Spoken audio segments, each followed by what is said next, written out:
अस्सलाम वालेकुम वरहमतुल्लाहि वबरकातुहू। सबसे पहले तो मैं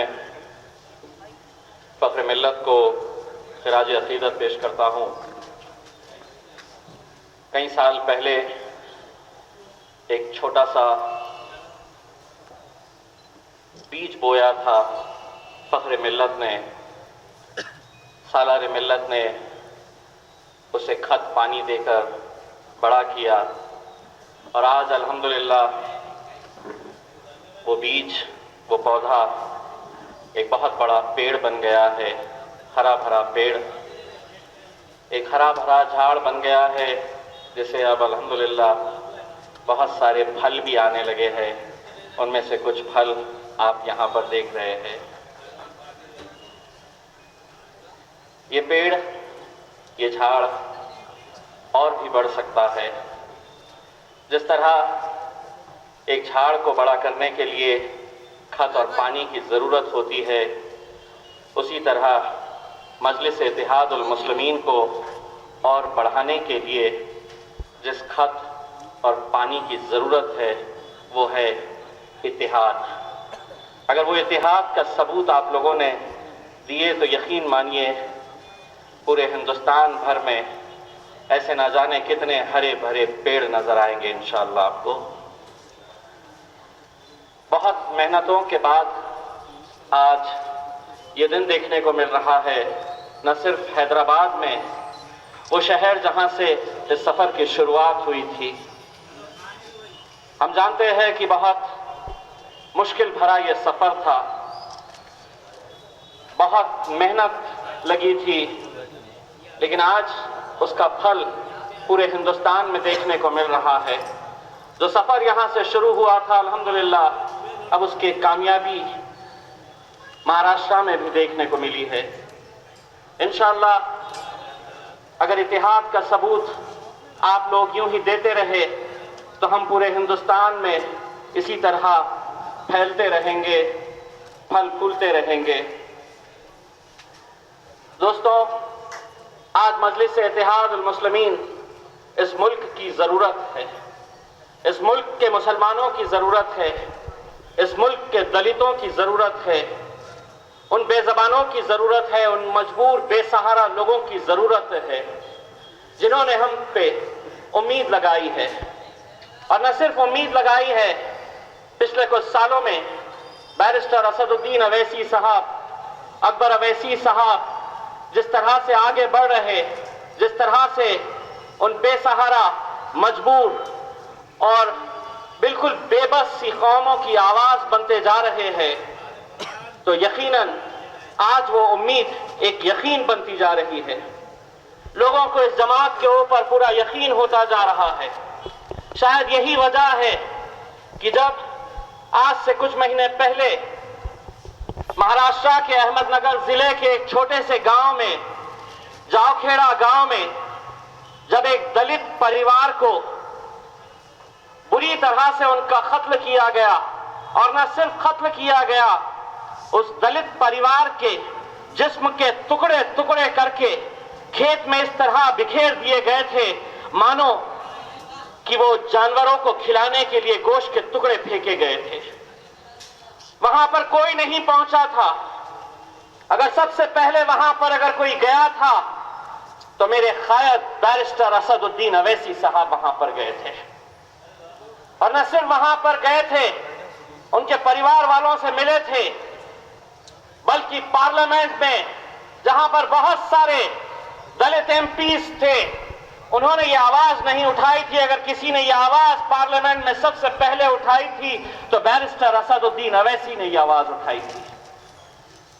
अगर इसे आप फिरका परस्ती से कहते हैं, अगर इसे आप एक कम्युनल पार्टी कहते हैं, अगर आप समझते हैं कि मजलिस इत्तेहादुल मुस्लिमीन और उससे जुड़े हुए लोग फिरका परस्त हैं, तो जावखेड़ा की उस घटना को देखने के बाद हम ये गर्व से कह सकते हैं कि हाँ, हम फिरका परस्त हैं, क्योंकि हम उन बेबस, बेसहारा और बेजुबान लोगों की आवाज बनकर खड़े रहने वाली जमात है, और इंशाअल्लाह हम खड़े रहेंगे।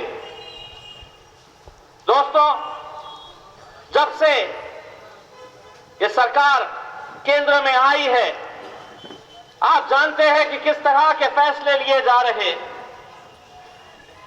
अभी 2 दिन पहले ही दिल्ली की एक सड़क का नाम बदल दिया गया।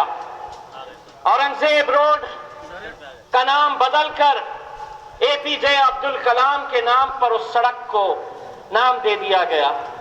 हम ये सवाल पूछना चाहते हैं कि क्या एपीजे अब्दुल कलाम एक सड़क पर ही महदूद रह जाएंगे? एक सड़क का नाम उन्हें देकर क्या हम उन्हें सही मानों में उन्हें श्रद्धांजलि देंगे? जिस तरह से भाजपा के नेता कह रहे हैं कि हम उन्हें सही मानों में श्रद्धांजलि दे रहे हैं। अरे लानत है, एपीजे अब्दुल कलाम जैसे मुसलमान जिन्होंने पूरी दुनिया में अपना लोहा मनवाया है, क्या उन्हें आप खिराज अकीदत दे रहे हैं तो सिर्फ एक सड़क का नाम देकर?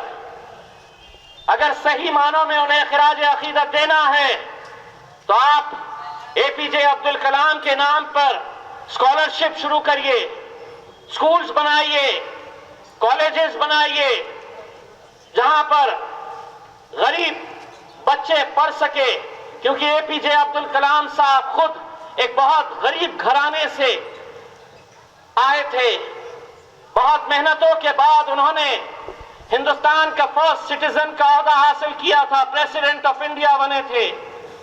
आज उनके नाम के ऊपर आप जितने सैटेलाइट्स, उनमें से किसी एक सैटेलाइट का नाम एपीजे अब्दुल कलाम को दे दिए, लेकिन नहीं, आप एक सड़क का नाम उन्हें देकर उन्हें श्रद्धांजलि देने की बात कर रहे। मामला यहीं पर खत्म नहीं होता है। अभी 1 दिन पहले महाराष्ट्र सरकार, जहां पर शिवसेना और भाजपा सत्ता में है, यही वो सरकार है जो केंद्र में है, इन्हीं की वो सरकार है जो औरंगाबाद महानगर पालिका में है।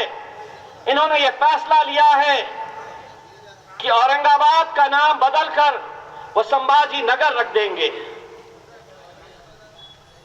ये लेंगे फैसला, ये इसीलिए लेंगे फैसला कि आज औरंगाबाद महानगर पालिका में इनकी पूरी सत्ता है, आज राज्य सरकार में इनकी सरकार है, आज केंद्र में इनकी सरकार है। ये लेंगे, लेकिन अगर ये फैसला लेंगे तो हम उन्हें ये कहना चाहते हैं कि इस मुल्क में आज भी अदालतें जिंदा है, जहां पर हम फैसले की उम्मीद करते हैं, जहां पर हम इंसाफ की उम्मीद करते हैं। आज से 18 साल पहले यही वो शिवसेना की सरकार थी, जब महाराष्ट्र में सत्ता में आए तो उन्होंने एक रेजोल्यूशन पास किया और कहा कि औरंगाबाद का नाम हम संभाजी नगर रख देंगे। औरंगाबाद की आवाम ने कमेटी बनाई और अदालत में गए। हाई कोर्ट ने इसे रिजेक्ट कर दिया, लेकिन सुप्रीम कोर्ट में जब हम गए तो सुप्रीम कोर्ट के उस वक्त के बहुत ही बड़े, बहुत ही इज्जतमाब एक जज जस्टिस जे.एन. वर्मा ने वो पिटीशन देखा और कहा कि अगर इतना ही शौक है इन शहरों के नाम बदलने का तो हम तुम्हें सुझाव देते हैं कि एक नए शहर को बनाओ और उस शहर का नाम तुम्हें जो देना है दे दो, लेकिन इतिहास के पन्नों को बदला नहीं जा सकता है। आप कितनी भी कोशिश कर लीजिएगा, इतिहास के पन्नों को फाड़ कर अगर आप ये समझते हैं कि आप इतिहास बदल देंगे तो यह आपकी गलत फहमी है। ये हमने नहीं कहा था, ये सुप्रीम कोर्ट के उस वक्त के जज ने ये कहा था और वो पिटीशन को उठाकर फेंक दिया था। आज उनके हौसले इसलिए बुलंद है कि आज वो जानते हैं कि हम कहीं ना कहीं बिखरे हुए हैं। वो जानते हैं कि मुसलमान कौम अब भी एक प्लेटफॉर्म के ऊपर नहीं आई है, वरना आ जाती तो कहीं पर उनकी इतनी हिम्मत नहीं होती कि इस तरह के वो फैसले लेते। इसीलिए आज वक्त की जरूरत है कि मजलिस इत्तेहादुल मुस्लिमीन के साथ आपको खड़े रहना होगा, क्योंकि आज ये सिर्फ नाम नहीं बदल रहे, आज ये शुरुआत है। हो सकता है न जाने कल ये कैसे कैसे फैसले लेंगे, उस वक्त हमारे पास और कोई रास्ता नहीं रहेगा। आज पूरे हिंदुस्तान में अगर पूरे मुसलमान, पूरे दलित, पूरे ओबीसीज अगर किसी पर नजर लगाए हुए हैं, किसी से उम्मीद जताए हुए हैं, तो वो सिर्फ मजलिस इत्तेहाद और मुस्लिमीन एक ऐसी जमात है जहां से वो एक उम्मीद की नजर देख रहे हैं। अब सिर्फ ये हैदराबाद तक महदूद नहीं है, ये जमात पूरे हिंदुस्तान भर में ये फैल चुकी है।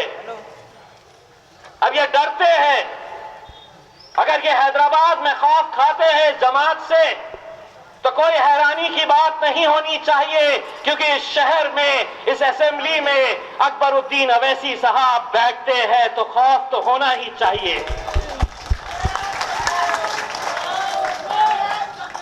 लेकिन अगर हैदराबाद में मजलिस जितनी ताकतवर है, जिस शहर में बैरिस्टर असदुद्दीन अवैसी साहब और अकबर अवैसी साहब रहते हैं, अगर वहां पर वो खौफ खाते हैं तो हमें हैरानी नहीं होती है।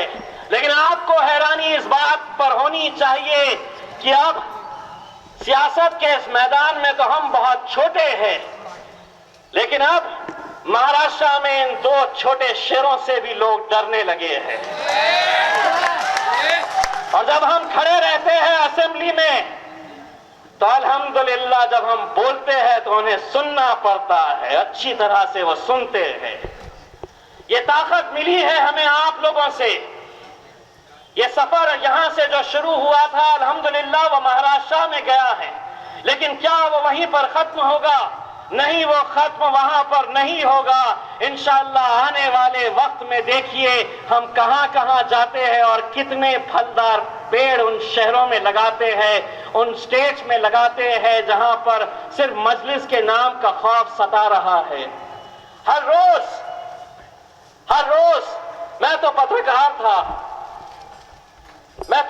था, बहुत सारे पत्रकार लोग मेरे दोस्त हैं, बिहार से फोन करते हैं, हर रोज फोन आता है और पूछते हैं इम्तियाज भाई बिहार आने वाले हैं क्या? डराने के लिए मैंने उन्हें यह कह तो दिया हूं अभी कि बिल्कुल आने वाले हैं, लेकिन इसका फैसला इंशाअल्लाह बैरिस्टर असदुद्दीन अवैसी साहब लेंगे, और वो जो भी फैसला होगा वो इंशाअल्लाह मजलिस के हक में होगा। लेकिन हम यही चाहते हैं कि देखिए, अगर हमें अपनी जमात को मजबूत करना है, आज वो औरंगाबाद का नाम बदलने की बात कर रहे, कल अलग अलग शहरों में जाएंगे, कल आपके बारे में हो सकता है कि मुसलमानों के बारे में बहुत सारे ऐसे फैसले लेंगे जो हमारे हक में नहीं होंगे। ऐसे वक्त में अगर जरूरत रहेगी हमें, तो एक मुठ होने की, उस इत्तेहाद की जरूरत है। हमें फिक्र करनी चाहिए कि आज हमारे इतने सारे कॉर्पोरेटर्स हैं, इतने सारे एमएलएज हैं, एक ही एमपी है। हम असेंबली में और पार्लियामेंट में किस तरह से हमारी आवाज को हम और बुलंद कर सकते हैं। ऐसे ज्यादा से ज्यादा ऐसे कितने लोगों को हम भेज सकते हैं, चाहे फिर वो हैदराबाद की महानगर पालिका हो, चाहे वो असेंबली हो, चाहे वो पार्लियामेंट हो, क्योंकि यही वो जगहें हैं जहां पर आपके और हमारे बारे में फैसले लिए जाते हैं। है वहां पर बहुत सारे मुसलमान, दूसरे पार्टियों के नेता भी, लेकिन वो गूंगे और बहरे होते हैं वहां पर, ना वो बोलते हैं ना वो सुनते हैं आपका। अगर वहां पर बोलने वाला कोई पार्लियामेंट में है तो सिर्फ बैरिस्टर असदुद्दीन अवैसी साहब है। अगर हैदराबाद की असेंबली में अगर किसी से थर्राते हैं तो हम अच्छी तरह जानते हैं कि वो अकबर अवैसी साहब से थर्राते हैं, और थोड़ा बहुत अब महाराष्ट्र की असेंबली में हमसे भी डरते हैं। इंशाअल्लाह दोस्तों, हम जानते हैं कि मजलिस इत्तेहाद उल मुस्लिमीन आज वक्त की जरूरत है, और हमें पूरा यकीन है कि जो मोहब्बत, जो भरोसा मजलिस पर आप लोग इतने सालों से जताते आ रहे हैं, हम जानते हैं कि आज से कुछ महीने बाद यहाँ के महानगर पालिका के बल्दिया के चुनाव भी होने वाले हैं। हम हाथ जोड़कर आपसे सिर्फ यही कहना चाहते हैं, देखिए आपको अपनी जमात को मजबूत करना है।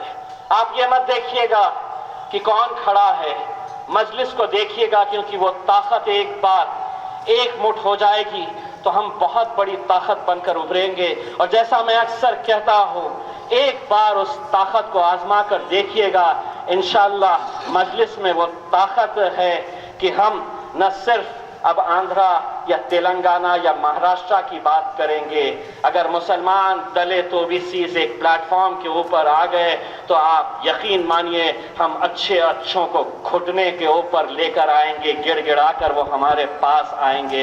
बस उस ताकत को मजबूत करिए और इंशाअल्लाह हमें पूरा यकीन है आप लोग आने वाले वक्त में इस जमात को मजबूत करेंगे। मजलिस इत्तेहादुल मुस्लिमीन वक्त की ज़रूरत है।